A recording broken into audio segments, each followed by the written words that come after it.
Hey, Zach, Yep. what's the biggest rivalry game that you played in at any level but in college to this point as well? I mean, it's gonna have to go back to high school for me because JMU, with my first year being SES there, and we bumped up to FBS, different conferences, and I never had like a really set game. So I have to go back to high school, my senior year, I would assume. So it's been a while since being a game like that, something with a meaning like that.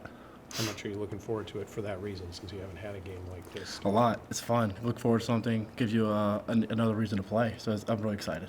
What do you do to get ready for those big games? That's the same thing I do for every game, Like Sig preached, it's an important game because the next one, but, with it being a bucket game, you just got to have, something a little extra in your head, I would assume. Does he mention it at all? Yeah, absolutely. Talk about the bucket, what it came from, and how much it means to IU and how important it is, yeah. Have you kind of, in your first year here, kind of gotten to understand the importance of the rivalry between IU and Purdue? Yeah, I mean, since I stepped on campus, since I even in recruitment, I mean, it talked about how much they hit Purdue. So it's something. It's really exciting to be a part of that. Has Mark Dale talked to you guys about it? He usually talks about the bucket game. No, not yet, not yet.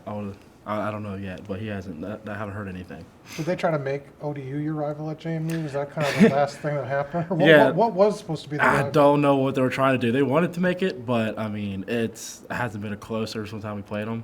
Yeah. And there's no excitement behind it, and a lot of people didn't know about it. So I don't know what they're trying to do. I guess they're trying to because there's an in-state Right. thing. Because But they called it, I think, the Royal the Rivalry. Royal, yeah, I know, and not much happened with it. Did not catch on. Was Yeah. App State then maybe like the biggest rival you guys I would had? say that's probably because how close, how the build up to the game, our games played out. Like my sophomore year, we had to come back. My junior year, last year, the overtime, it turned into an overtime. So there's just a lot of excitement around it. So I guess that's the Closest thing you had closest in thing we college. had. Yeah. Did you go back to the FCS days?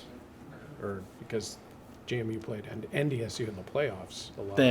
And that was a big game for them. But we only played them in playoffs, so it was kind of hard to get them in the regular season. But it was a lot of excitement behind that game too. So I guess FCS you could say NDSU, and then for I guess FBS with the JMU, it's App State. I would say I can get the closest to. So are you allowed to watch the college football ranking show, or are you guys? I mean, what do you do? Do you just check it on social media? I just happen to scroll through social media and have to just pop up. I don't go out my way to watch it. I don't like to buy into it too much. That's about the only way I see it is by social media. Just bouncing back from Ohio State, what's been the mood of the team, and how do you guys, approach that?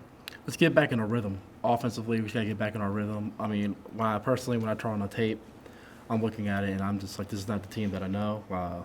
We left a lot out there, a lot of self-inflicted wounds. There's nothing Ohio State did, stuff that we did, and it's stuff that we know how to fix. That's the first thing I noticed, and getting back on our feet and trying to just get better this week. What do you see as the biggest issues in the pass pro? Just communication. Just all being on the same page. That's what I would say. A lot of the mistakes we're at. What's been kind of the remedy to fix that? Is it just, how do you fix things like that? Just, quarterbacking of the O-line, just really going back on the film and listening to the coaches to hear what they want, and just really try to pay attention to the film room and just, like I said, communicate. You haven't had to have as much of a receiving role this year. It's been probably a little bit more of a blocking role. How have you kind of adapted to that and accepted it? Yeah, I mean, I'm just out there doing what I'm coached to do. I mean, that's me blocking or me getting the ball. I'm just trying to get it out there and help our team win. And if that's me, I've got to be in the run game every time, and I got to go off the field for a pass. That's what we got to do. So just got to roll with it and just keep being there when they need me. What is it about the blocking side of the game that really attracts you? It's just, sometimes it's just a good feeling to see a springing touchdown, see them run, and that you got the block to help that. So it's just a feeling thing, and it's kind of fun, to be honest. I don't know how to explain it.